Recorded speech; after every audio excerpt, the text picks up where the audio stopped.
दोस्तों इस वीडियो में हम 7वां प्रश्न देखेंगे। इससे पहले 6 प्रश्न देख चुके हैं। भाग 1 और भाग 2 में आप देख चुके हैं। चलिए अब ये तीसरा भाग है। इसमें हम लोग देखेंगे, देखिए लिखा हुआ है यदि भाजक 3x² माइनस 2x प्लस 2 भागफल x प्लस 1 और शेषफल बराबर 0 है तो भाज्य बताइए। बहुत ही सिंपल है। एक सूत्र आपको बताया था कि कहाँ पे भाज्यक होता है, कहाँ पे भाज्य होता है, कहाँ पे भागफल होता है और कहाँ पर शेषफल होता है। आप साइड में जैसे देख सकते हैं। तो यहाँ पर हम लोग अब देखिए, यहाँ पर हम लोग नोट करें कि यहाँ पे देखेंगे कि क्या क्या दिया है। सबसे पहले देखिए यहाँ पे दिया है आपका भाजक, ठीक ना। क्या दिया है? भाजक दिया है। और भाजक का वैल्यू कितना दिया है? देखिए 3x² माइनस 2x प्लस 2 दिया है। उसके बाद क्या दिया? देखिए हमको दिया है भागफल। तो भागफल कितना दिया है उसको भी नोट करेंगे, x प्लस 1 दिया है। और लास्ट में दिया है शेषफल, ठीक ना। तो शेषफल कितना दिया है? शेषफल दिया हुआ है यहाँ पे 3। और क्या पता करना है हमको? भाज्य पता करना है। तो भाज्य बराबर हम लोग जानते हैं, यहाँ पे कुछ नहीं दिया है, क्वेश्चन मार्क। और एक सूत्र आपको बिल्कुल याद रखना है जो आप लोग 6वीं 7वीं 8वीं हर क्लास में जानते हो। ये क्लास 1 से आपको बताना शुरू कर देते हैं टीचर। अब यहाँ पे सूत्र क्या है उसको देखते हैं। सूत्र है भाज्य बराबर क्या होता है आपका? भाज्य बराबर होता है भाजक, ठीक ना, भाजक गुना भागफल और उसके बाद प्लस होता है कौन? शेषफल। तो यहाँ पे हम लोग नोट करेंगे प्लस शेषफल। तो इस प्रकार से देखिए ये हमारा एक ठीक ना सूत्र हम लोग नोट कर लिए, भाज्य बराबर भाजक गुना भागफल प्लस शेषफल। अब क्या करें? अब हम लोग इसमें क्या करेंगे उसको ध्यान से देखिए आप लोग, ठीक ना।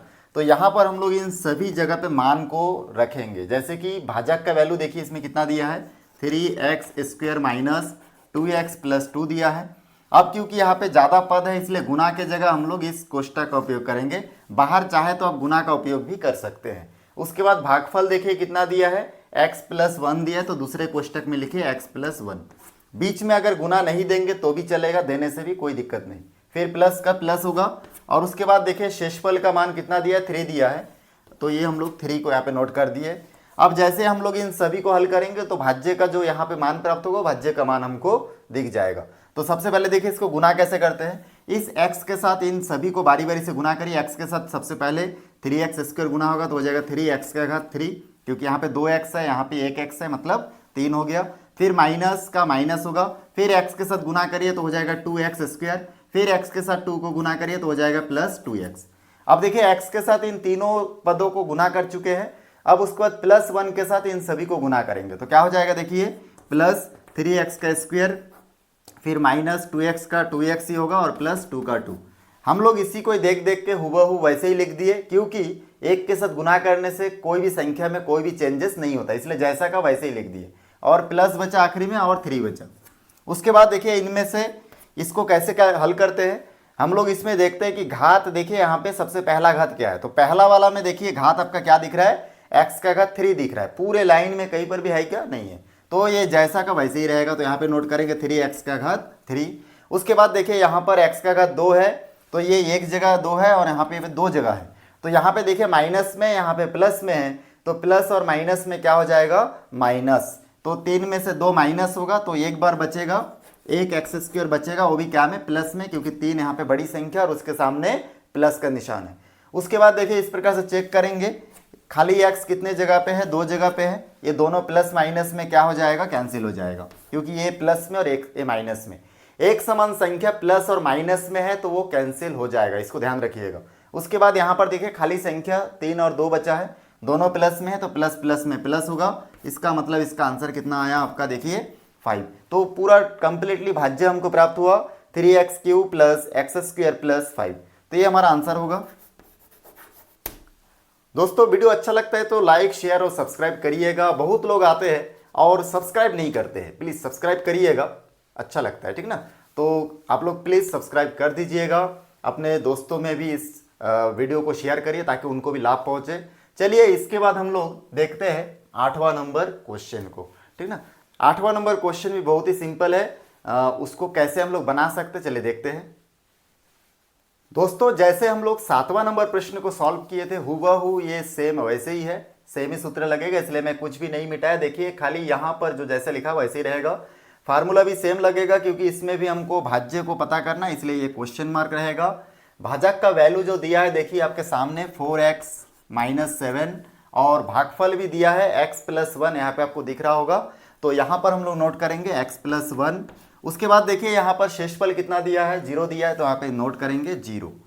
उसके बाद यहाँ पर हम लोग भाज्य पता करने के लिए भाज्य का जो सूत्र है ये आपको नोट करना है और उसके बाद यहाँ से देखिए एक एक मान को आपको पुट करते जाना है। जैसे कि भाजक का वैल्यू इसमें क्या दिख रहा है, 4x - 7। मैं बताया कि बड़े क्लास में क्योंकि बहुपद वाला क्वेश्चन में हम लोग हमेशा उसको कोष्टक से ही कवर करते हैं, ठीक ना। गुणा का निशान भी लगा सकते हैं और कोष्टक लिखने से भी हो जाएगा। उसके बाद देखिए भागफल का वैल्यू कितना दिया है, यहाँ पर देखिए x + 1 दिया है और प्लस का प्लस, शेषफल का वैल्यू इसमें 0 है तो हम लोग यहाँ पे 0 नोट करेंगे। बिल्कुल आपको देख देख के जो दिया है उसको नोट करना है। उसके बाद हम लोग जानते हैं कैसे गुना होता है। यहाँ पे हम लोग पहला पद के साथ सभी को गुना करते, फिर दूसरे पद के साथ सभी को गुना, या तो इसके साथ इसको गुना करो दोनों को, फिर इसके साथ इन दोनों को गुना करो, या फिर इधर से आपके ऊपर, ठीक ना। तो जहाँ पे कम पद रहेगा उसको, यहाँ पे दोनों में ही सेम पद है, इसमें भी 2 पद है, इसमें भी 2 पद है, तो कोई भी गुना करो इधर से उधर से, एक ही मतलब है। तो यहाँ से हो जाएगा देखिए 4x का 1 के साथ x के साथ गुना होगा तो हो जाएगा 4x का स्क्वायर, फिर 4x का 1 के साथ गुना हो जाएगा तो हो जाएगा +4x। गुना करते समय आपको चिन्हों को चिन्हों के साथ, संख्या को संख्या के साथ और अक्षर को अक्षर के साथ ही गुना करना है, ध्यान दीजिएगा। तो यहाँ पर हो जाएगा देखिए अब -7 का इन दोनों के साथ गुना करेंगे तो हो जाएगा -7 और यहाँ पे कुछ नहीं है तो -7x, फिर माइनस प्लस में माइनस और 7 एकम 7 हो जाएगा, +0 का 0। उसके बाद यहाँ पे आपको देखना है, चेक करना है कि यहाँ पर x का घात 2 है और बाकी कहीं पर भी है क्या, नहीं है। तो जैसा का वैसे ही ये नोट करिए 4x का स्क्वायर। सेकंड में देखिए खाली x कितने जगह पे है, 2 जगह पे है, 7x और 4x, प्लस माइनस में माइनस होगा तो 3x बचेगा, वो भी क्या में, माइनस में, क्योंकि बड़ी संख्या क्या में है, माइनस में है। उसके बाद खाली संख्या क्या बचा, 7 बचा, 0 का कोई मतलब नहीं, तो यहाँ पर हम लोग लिख सकते हैं -7। तो ये देखिए हमारा आंसर आ चुका है 8वां प्रश्न का, बहुत ही सिंपल था। यहां पर देखिए जो 9 नंबर प्रश्न है इसमें लिखा हुआ है कि सिद्ध कीजिए कि बहुपद 4x3 + 3x² + 2x - 9 को x - 1 से भाग करने पर शेषफल 0 है। अब आपको भाग देने के बाद ही पता चलेगा कि इसका शेषफल 0 है कि नहीं है, और भाग देने का जो 2 स्टेप है वो आपको बता चुका था मैं, आप साइड में भी देख सकते हैं, ठीक ना, सूत्र यहाँ पे लिखा होगा। तो यहाँ पर हम लोग उन 2 स्टेप को फॉलो करेंगे। तो चलिए भाग, क्योंकि इससे पहले हम लोग 8 वीडियो में देख चुके कि कैसे करते हैं। तो यहाँ पर देखिए 4x3 + 3x² + 2x - 9, इसको हमको भाग देना है किससे, इसको भाग देना है हमको, यहाँ पे देखिए लिखा हुआ है x - 1 से, तो यहाँ पे नोट करेंगे x - 1। तो इसका 2 स्टेप जो हम लोग जो स्टेप फॉलो करते हैं उसको फॉलो करेंगे। सबसे पहला स्टेप में हम लोग क्या करते हैं, यहाँ पे देखिए भाज्य का जो पहला पद है उसको हम लोग भाजक के पहला पद से क्या करेंगे, भाग देंगे। तो जैसे भाग देंगे, यहाँ पर देखिए 4 है, नीचे संख्या नहीं है तो 4 का 4 ही होगा। जब आपको बटे के ऊपर संख्या दिख रहा है, नीचे नहीं दिख रहा है, तो आप बटे के ऊपर संख्या जैसा का वैसे ही बिठाइए, क्योंकि वहाँ पे कुछ गुना भाग नहीं होने वाला। तो और देखिए यहाँ पे x का घात 3 है, यहाँ पे x के ऊपर कुछ नहीं मतलब 1 है, तो 3 में से 1 कैंसिल हुआ, भाग हुआ, मतलब 2 बार बचा। तो यहाँ पे जो पहला स्टेप में मिला उसको आप ऊपर नोट करिए, 4x का स्क्वायर। उसके बाद सेकेंड स्टेप को फॉलो करिए। सेकेंड स्टेप में क्या करेंगे, 4x² को हम लोग जो हमारा भाजक है इस पूरे भाजक के साथ गुना कर देंगे। तो यहाँ पे हो जाएगा देखिए 4x, ये दोनों गुना होकर हो जाएगा x3 - 1, इसके 1 के साथ गुना होकर 4x का स्क्वायर होगा। अब सेकेंड स्टेप में जो प्राप्त हुआ उसको नीचे नोट करेंगे। तो यहाँ से हो जाएगा 4x3 - 4x का स्क्वायर, यहाँ पे हो जाएगा प्लस का माइनस और माइनस का हो जाएगा प्लस।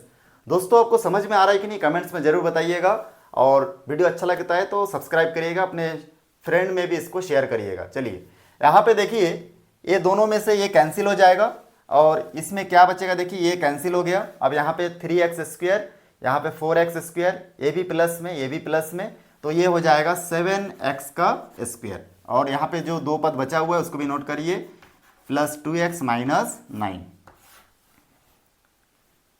ये जो 2 स्टेप हम लोग फॉलो किए, इन 2 स्टेप्स को फिर से हम लोग एक ही जैसा सॉल्व करते जाएंगे। फिर देखिए पहला पद में हम लोग क्या करेंगे, पहला जो इसमें दिख रहा है 7x², इसको हम लोग x से भाग देंगे। तो हो जाएगा इसमें भाज्य का पहला पद 7x² और भाजक का पहला पद x, भाग देंगे तो आ जाएगा 7 और x। सेकेंड स्टेप में हम लोग क्या करेंगे, इस 7x के साथ x - 1 को फिर से गुना करेंगे, तो हो जाएगा 7x और x - 1 गुना करेंगे तो आ जाएगा 7x² - 7x। अब पहला स्टेप में जो दिख रहा है इसको हम लोग देख के ऊपर नोट करेंगे। यहाँ पर 7x को सामने कुछ नहीं है तो प्लस का निशान लगा सकते हो, और सेकेंड स्टेप में जो दिख रहा है इसको देख के आप नीचे नोट करेंगे 7x² - 7x।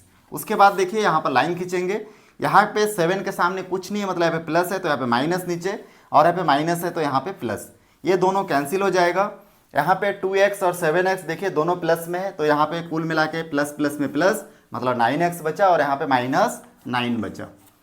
उसके बाद फिर से हम लोग 2 स्टेप फिर से फॉलो करेंगे, अभी तक जो फॉलो करते आ रहे हैं। तो यहाँ से फिर से हम लोग देखिए 2 स्टेप, चलिए मैं यहाँ पे नोट करता हूँ। तो पहला स्टेप में हम लोग क्या करेंगे, पहला और पहला को भाग देंगे, तो यहाँ से हो जाएगा 9x/9 9x/x, ये दोनों कैंसिल हो जाएगा तो यहाँ पे खाली 9 बचेगा।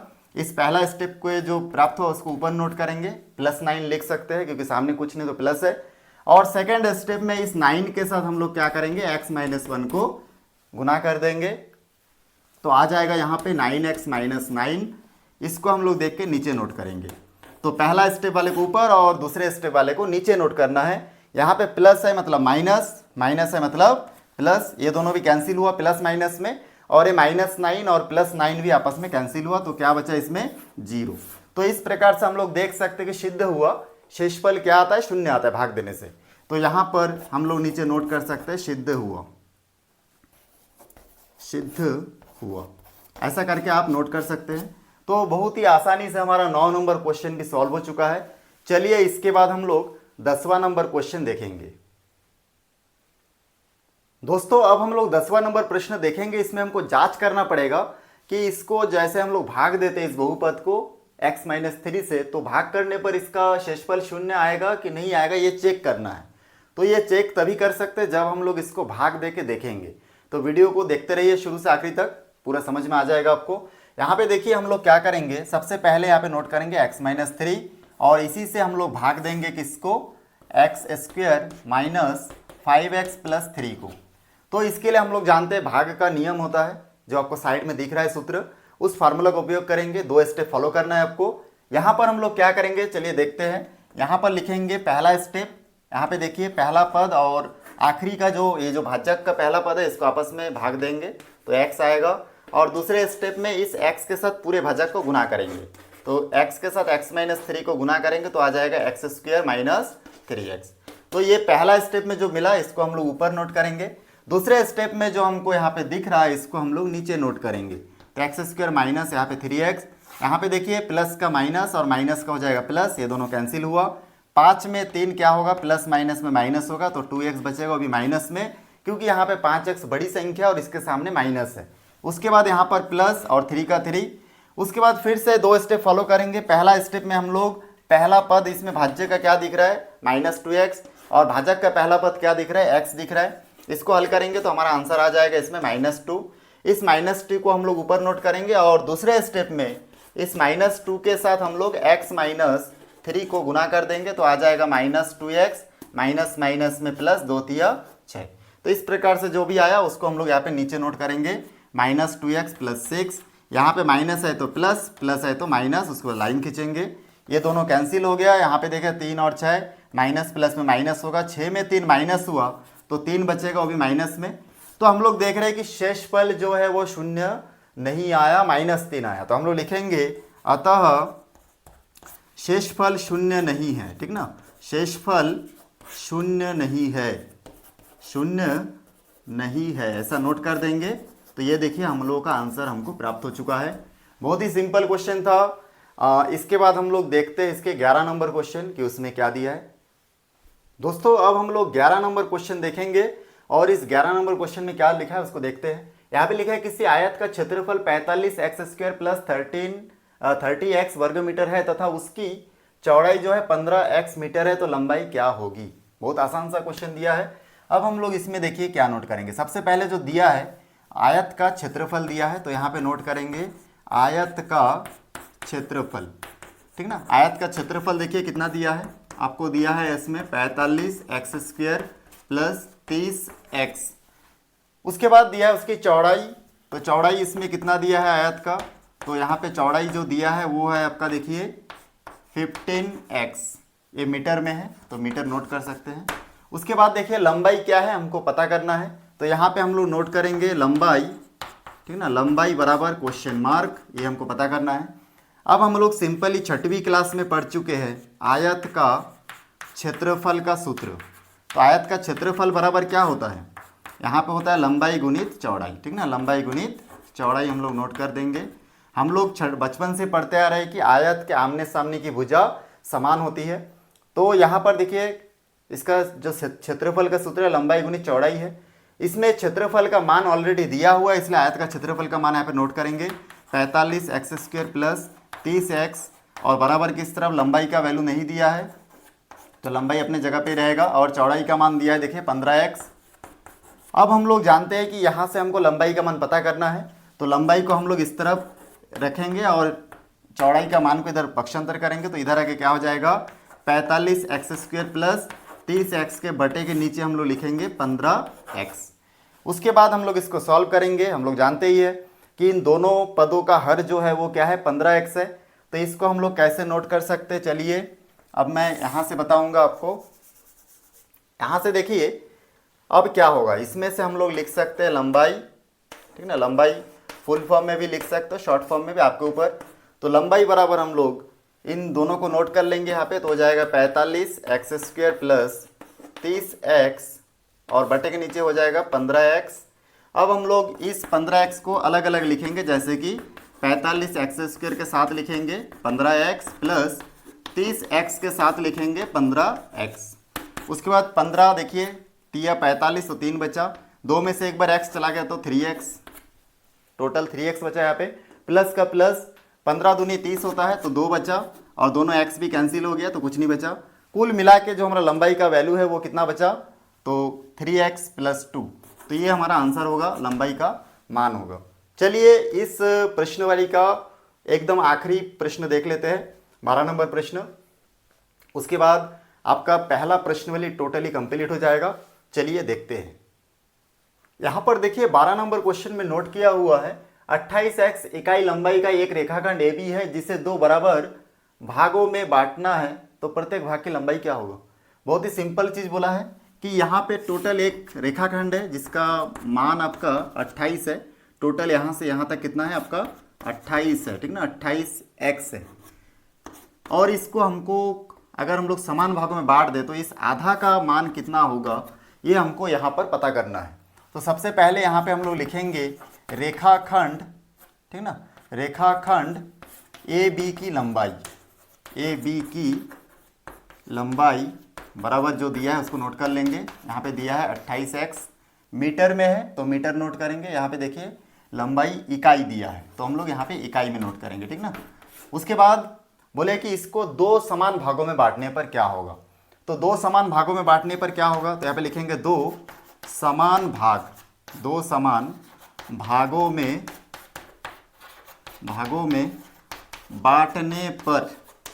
बांटने पर क्या करेंगे, देखिए यहाँ पे 28x को कितना से भाग देंगे 2। अगर 3 समान भागों में बांटिए तो 3 से भाग, 4 बोलने से 4, यहाँ पे 2 बोला गया है प्रश्न में, आप देख सकते हैं कि 2 बराबर भागों में बांटिए, इसलिए हम लोग 2 भाग में बांटे, तो यहाँ से आ जाएगा 14 दूनी 28 और x का x, तो इसका कितना आ गया 14 इकाई हमारा आंसर होगा।